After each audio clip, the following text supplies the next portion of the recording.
Alguns perguntam: se o dízimo é um recurso sagrado, ele pode ser usado para prover obras sagradas, como caridade, educação cristã, um ministro ou ministério preferido, construção ou reforma da igreja. A alocação do dízimo não é uma invenção da igreja, mas é prescrita pela palavra de Deus. Ao seguirmos estritamente suas instruções, demonstramos lealdade a ele e confiança em sua palavra.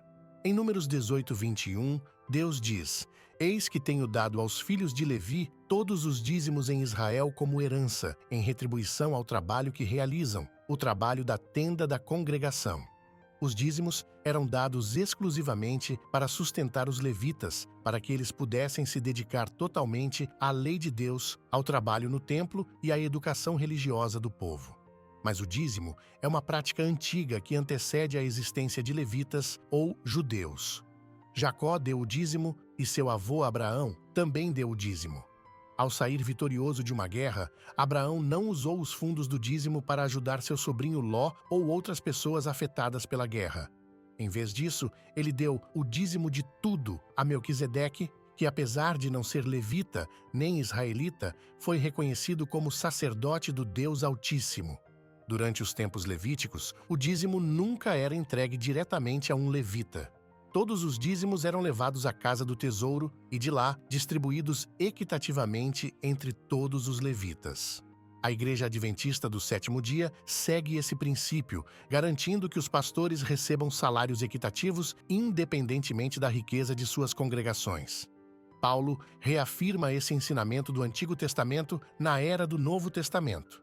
Ele faz alusão às práticas do dízimo quando diz: Não sabeis que os que ministram as coisas sagradas comem das coisas do templo, e os que servem ao altar participam das ofertas do altar?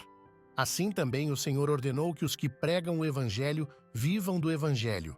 Ellen White corrobora o mesmo princípio ao dizer: Uma mensagem muito clara, definida, me foi dada para nosso povo.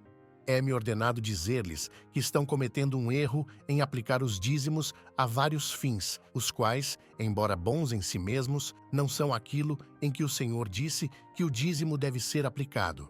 Os que assim o empregam estão se afastando do plano de Deus. Ele os julgará por essas coisas. Isso não significa que devemos negligenciar a ajuda aos necessitados, o apoio à educação cristã ou o investimento na construção ou reforma de igrejas. Esses esforços devem ser apoiados por meio de ofertas, nunca por meio do dízimo. O dízimo, que pertence a Deus, deve ser usado de acordo com sua prescrição e não com nossa inclinação. Deus e sua palavra são claros quanto a isso, e todos os que buscam a verdade e agradam a Deus e não a si mesmos entenderão o que fazer. Ao devolvermos nossos dízimos e ofertas, que possamos colocar os nossos desejos em último lugar e primeiro Deus.